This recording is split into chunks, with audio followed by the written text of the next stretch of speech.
Shalom Elohim, haleluya, puji nama Tuhan. Semangat pagi Bapak Ibu Saudara yang dikasihi Tuhan kita, Yesus Kristus. Jumpa lagi bersama saya Pendeta Samuel Mawuntu dalam Renungan Pagi ke 1699 hari. Renungan Pagi ini mengudara. Puji Tuhan. Bapak Ibu Saudara yang dikasihi Tuhan, sebelum kita mengawali segala aktivitas kita di pagi hari ini, mari kita buka hari ini bersama Tuhan dengan mendengarkan firman Tuhan. Haleluya. Sebelum kita membaca, mendengarkan, dan merenungkan firman Tuhan hari ini, mari kita berdoa minta pimpinan Roh Kudus. Kita berdoa. Bapa di surga, kami sangat membutuhkan kebenaran firman-Mu sebagai makanan tubuh, jiwa, dan roh kami. Kenyangkan kami. Puaskan kami dengan kebenaran firman-Mu ini, agar kami kuat menghadapi kerasnya kehidupan ini, dan tetap menjadi berkat, tetap menjadi terang Tuhan di antara kegelapan dunia ini. Kami buka hati kami, siap ditaburi benih firman. Di dalam nama Tuhan Yesus, yang adalah firman Allah yang hidup, kami berdoa. Amin. Haleluya. Mari buka Alkitab kita. Dalam kitab Keluaran pasal 8 ayat 20 sampai ayat 24. Di bawah perikop tulah keempat, lalat pikat. Demikian firman Tuhan. Berfirmanlah Tuhan kepada Musa, bangunlah pagi-pagi dan berdirilah menantikan Firaun. Pada waktu biasanya ia keluar ke sungai, dan katakanlah kepadanya, beginilah firman Tuhan. Biarkanlah umatku pergi, supaya mereka beribadah kepadaku. Sebab jika engkau tidak membiarkan umatku itu pergi, maka aku akan melepaskan pikat terhadap engkau, terhadap pegawai-pegawaimu, rakyatmu, dan rumah-rumahmu, sehingga rumah-rumah orang Mesir, bahkan tanah di mana mereka berdiri, akan penuh dengan pikat. Tetapi pada hari itu, aku akan mengecualikan tanah Goshen, di mana umatku tinggal, sehingga di sana tidak ada terdapat pikat, supaya engkau mengetahui bahwa aku Tuhan ada di negeri ini. Sebab aku akan mengadakan perbedaan antara umatku dan bangsamu. Besok, tanda mujizat ini akan terjadi. Tuhan berbuat demikian, maka datanglah banyak-banyak pikat ke dalam istana Firaun, dan ke dalam rumah pegawai-pegawainya, dan ke seluruh tanah Mesir. Negeri itu menderita karena pikat itu. Amin. Haleluya. Bapak Ibu Saudara yang dikasihi Tuhan, kita lompat langsung ke tulah keempat. Ada hal yang menarik dari kebenaran firman Tuhan ini. Sementara Mesir dilanda dengan tulah, ada satu tempat di Mesir yang ada pengecualian, di mana tempat itu satu-satunya tempat di Mesir yang tidak kena tulah. Tempat itu bernama Goshen. Haleluya. Pertanyaannya sekarang, kenapa Goshen itu begitu spesial? Semua tempat di Mesir kena tulah Tuhan, tapi di Goshen tidak kena tulah. Padahal Goshen itu masuk wilayah Mesir. Dengar baik, karena di Goshen tinggal umat Tuhan, bangsa Israel. Amin. Bapak Ibu Saudara yang dikasihi Tuhan, saya percaya pengecualian itu masih berlaku sampai sekarang. Amin. Pengecualian yang paling mendasar antara orang percaya atau umat Tuhan dan yang bukan orang percaya adalah orang yang percaya kepada Tuhan Yesus Kristus pasti diselamatkan. Amin. Saudara yang dikasihi Tuhan, itu pengecualian yang paling mendasar bagi kita orang percaya dengan orang-orang yang tidak percaya. Kita yang percaya kepada Tuhan pasti diselamatkan. Sedangkan bagi mereka yang tidak percaya Tuhan, mereka tidak akan diselamatkan. Perhatikan ayat 22 dan ayat 23. Tetapi pada hari itu, aku akan mengecualikan tanah Goshen, di mana umatku tinggal, sehingga di sana tidak ada terdapat pikat, supaya engkau mengetahui bahwa aku Tuhan ada di negeri ini. Sebab aku akan mengadakan perbedaan antara umatku dan bangsamu. Besok tanda mujizat ini akan terjadi. Haleluya. Bapak Ibu Saudara yang dikasihi Tuhan, 10 tula terjadi di Mesir. Dan tidak ada satupun tula yang mengena umat Tuhan yang tinggal di tanah Goshen di Mesir itu. Haleluya. Allah kita Allah yang luar biasa. Amin. Tuhan tahu membedakan mana umat Tuhan dan mana orang Mesir. Haleluya. Bapak Ibu Saudara yang diberkati Tuhan, Tuhan tahu membedakan mana umat Tuhan dan mana yang bukan umat Tuhan. Mana domba dan mana kambing. Amin. Walaupun mirip-mirip, tapi Tuhan tahu membedakannya. Haleluya. Karena sudah bicara kambing dan domba, mari kita lihat bedanya. Kambing adalah binatang yang susah diatur. Dia sulit untuk digembalakan karena dia mau jalan sendiri. Susah diatur, maunya dia kemana saudara, dia terserah dia. Kalau saudara susah diatur, mau jalan sendiri, itu berarti saudara tipe apa? Tipe kambing. Lihat, saudara cara makan kambing, itu beda juga dengan domba.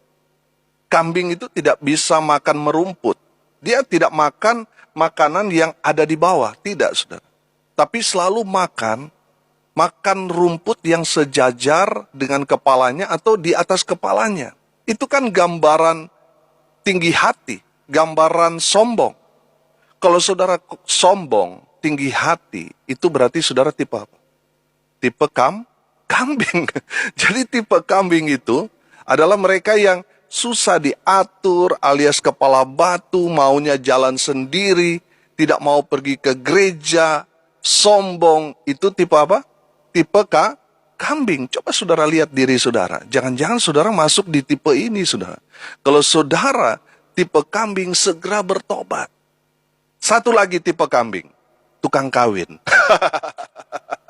Tukang kawin, saudara. Itu tipe kambing. Tipe domba, perhatikan. Domba itu adalah binatang yang suka bergerombol atau suka berkoloni. Arti rohaninya, domba itu suka bersekutu. Domba itu tidak bisa berjalan sendiri tanpa ada gembala yang memimpin, menuntun dia. Karena domba ini kan binatang yang bodoh. Walaupun dia sudah bertahun-tahun pergi dari kandang sampai ke padang rumput, tapi tetap saja domba itu tidak bisa berjalan sendiri pergi ke sana tanpa ada yang menuntunnya. Makanya domba itu butuh gembala. Karena domba itu harus terus diawasi. Kalau dibiarkan makan terus, domba itu akan mati kekenyangan. Jadi dia harus ada yang mengawasi dia. Lihat cara makan domba, beda dengan kambing. Kalau kambing itu kan makan sejajar dengan kepalanya atau di atas kepalanya. Yang tadi kita artikan sombong. Berbeda dengan domba. Cara makan domba itu merumput. Domba makan makanan yang ada di bawah, merumput. Arti rohaninya, tipe domba itu adalah orang yang rendah hati, taat. Amin. Haleluya. Artinya begini. Jemaat Tuhan itu ibarat domba yang harus terus digembalakan. Karena kalau tidak digembalakan, saudara bisa bahaya, saudara. Bisa mati, saudara. Salah satu sifat domba adalah rendah hati, taat, dan suka bersama-sama, bersekutu. Haleluya. Bapak Ibu Saudara yang dikasihi Tuhan, Tuhan tahu membedakan mana kambing, mana domba. Mana umat Tuhan, dan mana yang bukan umat Tuhan. Tuhan tahu membedakannya. Pertanyaan saya kepada Bapak Ibu Saudara sekalian, saudara tipe apa? Tipe kambing atau tipe domba? Saudara sendiri yang tahu, nilai diri sendiri. Kalau saudara domba, mengatakan saudara domba tapi sifatnya masih kambing, masih sulit diatur, masih tinggi hati, segera bertobat. Amin. Kenapa status kita harus jelas? Karena kambing dan domba ini akan dipisahkan Tuhan. Saudara lihat dalam Injil Matius pasal 25, ayat 31 sampai ayat 34. Apabila anak manusia datang dalam kemuliaannya dan semua malaikat bersama-sama dengan dia, maka ia akan bersemayam di atas tahta kemuliaannya. Lalu semua bangsa akan dikumpulkan di hadapannya, dan ia akan memisahkan mereka seorang daripada seorang, sama seperti gembala memisahkan domba dari kambing. Dan ia akan menempatkan domba-domba di sebelah kanannya dan kambing-kambing di sebelah kirinya. Dan raja itu akan berkata kepada mereka yang di sebelah kanannya, "Mari, hai kamu yang diberkati oleh Bapa-Ku, terimalah kerajaan yang telah disediakan bagimu sejak dunia dijadikan." Amin. Haleluya. Perhatikan saudara, Tuhan buat perbedaan antara umat Tuhan yang diibaratkan domba dan yang bukan umat Tuhan yang diibaratkan kambing. Domba di sebelah kanan, mereka menerima kerajaan yang Tuhan sudah sediakan kepada mereka sejak dunia dijadikan, sedangkan kambing tempatnya di sebelah kiri. Mari kita lihat. Di dalam Injil Matius pasal 25 ayat 41. Kita lihat tempatnya kambing. Dan ia berkata juga kepada mereka yang di sebelah kirinya, "Enyalah dari hadapanku, hai kamu orang-orang terkutuk. Enyalah ke dalam api yang kekal, yang telah sedia untuk iblis dan malaikat-malaikatnya." Amin. So, perhatikan yang di sebelah kiri itu, coba saudara lihat di ayatnya yang ke-33 tadi. Dan kambing-kambing di sebelah kirinya. Saudara, kambing di sebelah kiri, mereka tempatnya di mana? Mereka dibuang, dicampakkan ke dalam api yang kekal yang telah sedia untuk iblis dan malaikat-malaikatnya. Saudara yang dikasihi Tuhan, itulah tempat dari orang-orang yang tipe kambing. Bapak Ibu Saudara yang dikasihi Tuhan, saya berdoa kita semua jadi domba-domba Allah, yang dimana gembala agung kita adalah Tuhan kita Yesus Kristus. Haleluya. Kembali kepada konteks kebenaran firman Tuhan ini. Saudara, dengar baik. Tuhan tahu membedakan mana umat Tuhan, domba Tuhan, yaitu bangsa Israel. Dalam konteks sekarang ini gereja Tuhan. Dan mana yang bukan umat Tuhan. Tuhan tahu bedanya. Haleluya. Amin. Bapak Ibu Saudara yang dikasihi Tuhan, mari kita lihat hati Tuhan kepada umatnya. Yang pertama, betapa spesialnya umat Tuhan itu di mata Tuhan. Amin. Betapa spesialnya bangsa Israel di mata Tuhan. Betapa spesialnya saudara dan saya gereja Tuhan di mata Tuhan. Sangat-sangat berharga saudara. Amin. Saudara, Tuhan buat pengecualian antara kita umat Tuhan dan bukan umat Tuhan. Umat Tuhan dijaga, dilindungi Tuhan. Sementara yang bukan umat Tuhan, mereka akan menerima tulah, kutuk, dan sebagainya. Tetapi domba-domba Allah, yaitu gereja Tuhan, saudara dan saya, dijaga, dilindungi, dan diberkati oleh Tuhan kita Yesus Kristus. Haleluya. Betapa spesialnya kita, saudara, di mata Tuhan. Haleluya. Firman Tuhan berkata, engkau berharga di mata Tuhan. Saudara yang dikasihi Tuhan, ini kalau kita lihat dalam kehidupan orang Israel dalam konteks ini, mereka ini budak, mereka tidak ada harganya di Mesir. Tapi di mata Tuhan mereka berharga, sehingga Tuhan menjaga mereka. Tuhan mengeluarkan mereka dari Mesir. Haleluya. Karena mereka begitu spesial. Saudara yang dikasihi Tuhan, dengar baik, saudara begitu berharga di mata Tuhan. Ada banyak orang, supaya saya berharga berarti saya harus memakai barang-barang berharga. Dengar baik, tanpa emas, tanpa perak, tanpa ada saldo pun saudara di bank, saudara tetap berharga di mata Tuhan. Amin. Saudara yang dikasihi Tuhan, betapa spesialnya saudara dan saya di mata Tuhan. Haleluya. Yang kedua, kita belajar dari kebenaran firman Tuhan ini. Betapa besarnya kasih Tuhan kepada umat Tuhan ini. Haleluya. Saudara yang dikasihi Tuhan, betapa besarnya cinta kasih Tuhan kepada kita gereja Tuhan, sehingga Dia mengirim anaknya yang tunggal, yaitu Tuhan kita Yesus Kristus. Dia mati di atas kayu salib. Untuk siapa? Untuk kita yang berdosa. Begitu besarnya kasihnya kepada kita, sehingga Dia rela mati untuk saudara dan saya. Haleluya. Bapak ibu saudara yang dikasih Tuhan, betapa besarnya kasih Tuhan kepada bangsa Israel yang diperbudak, yang menjadi budak di Mesir. Saudara yang dikasih Tuhan, orang-orang pada saat itu menganggap orang Israel ini sampah masyarakat. Mereka tidak diperhitungkan, tidak ada harganya. Tapi di mata Tuhan mereka itu berharga. Haleluya. Betapa besarnya kasih Tuhan kepada mereka. Demikian juga kepada saudara dan saya gereja Tuhan. Dengar baik. Tuhan Yesus mengasihi saudara. Tuhan Yesus mengasihi saya. Katakan bersama-sama dengan saya. Tuhan Yesus mengasihi saya. Amin. Tuhan Yesus mengasihi saudara dan saya. Haleluya. Bapak ibu saudara yang dikasihi Tuhan, bukti kasih Tuhan yang begitu besar kepada kita. Dia memberikan anaknya yang tunggal mati di atas kayu salib. Itulah bukti kasih Tuhan yang begitu besar kepada saudara dan saya. Dan kalau Tuhan sudah membuktikan kasihnya kepada kita sekarang, dengar baik. Sekarang Tuhan mau saudara membuktikan kalau saudara mengasihi Tuhan. Buktikan kasih saudara kepada Tuhan saat ini. Haleluya.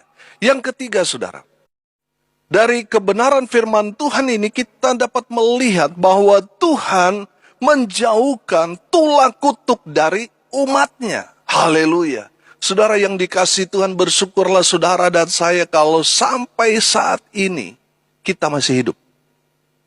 Kita masih dijaga, kita masih dilindungi, kita masih diberkati. Wah, ini luar biasa saudara. Tuhan menjaga kita. Tuhan melindungi kita. Oh, haleluya. Tuhan dahsyat. Amin. Sehingga sampai saat ini kita masih hidup menikmati berkat-berkat Tuhan. Itu menandakan kita ada di bawah kasih karunia Tuhan kita Yesus Kristus. Haleluya. Bapak ibu saudara yang dikasihi Tuhan, kalau kita masih hidup sampai saat ini, itu menandakan Tuhan masih mengasihi kita. Tuhan masih sayang kepada kita. Amin. Haleluya. Pertanyaan saya sederhana. Apakah saudara umat Tuhan atau bukan? Kalau saudara mengaku umat Tuhan, tapi tidak tahu membedakan mana hari Tuhan dan mana yang bukan. Mana untuk Tuhan dan mana yang bukan. Mana kehendak Tuhan dan mana yang bukan kehendak Tuhan. Kalau saudara tidak tahu membedakan, saudara harus bertobat. Dan jadilah umat Tuhan yang sejati. Haleluya. Bapak ibu saudara yang dikasihi Tuhan, biarlah kebenaran firman Tuhan ini boleh jadi berkat bagi kita semua. Amin. Mari kita berdoa. Terima kasih Bapa di surga sudah berbicara kepada kami melalui kebenaran firman Tuhan ini. Berkati semua pendengar dimanapun mereka berada. Hidup mereka diberkati. Hidup mereka dipulihkan. Rumah tangga mereka diberkati. Diliputi kebahagiaan yang datang dari Tuhan. Mereka yang sakit Tuhan sembuhkan. Mereka yang lemah Tuhan kuatkan. Mereka yang saat ini berduka cita, Tuhan memberikan penghiburan kekuatan kepada keluarga yang ditinggalkan. Mereka yang hari ini berulang tahun, Tuhan Yesus memberkati mereka dengan umur panjang, kesehatan, kekuatan dari Tuhan Yesus menyertai dalam setiap kehidupan mereka. Hamba berdoa, biarlah berkat surga turun memenuhi semua pendengar. Seperti Tuhan memberkati umat Tuhan Israel, demikian juga berkat Tuhan pendengar terima dari Tuhan. Bapak ibu saudara yang dikasihi Tuhan, arahkanlah hatimu dan terimalah berkat dari Tuhan Yesus. Tuhan memberkati engkau dan melindungi engkau. Tuhan menyinari engkau dengan wajah-Nya dan memberi engkau kasih karunia. Tuhan menghadapkan wajah-Nya kepadamu dan memberi engkau damai sejahtera. Di dalam nama Tuhan Yesus, sumber segala berkat, Bapak Ibu Saudara yang percaya diberkati Tuhan, katakan amin. Puji Tuhan. Bapak Ibu Saudara yang dikasihi Tuhan, kalau saudara merasa diberkati melalui renungan pagi ini, bagikan juga kepada saudara-saudara yang lain, agar mereka juga diberkati. Karena untuk itulah kita dipanggil, untuk jadi berkat. Salam kasih dari Bali, saya Pendeta Samuel Mawuntu. Sampai jumpa besok pagi. Tuhan Yesus memberkati kita semua. Haleluya.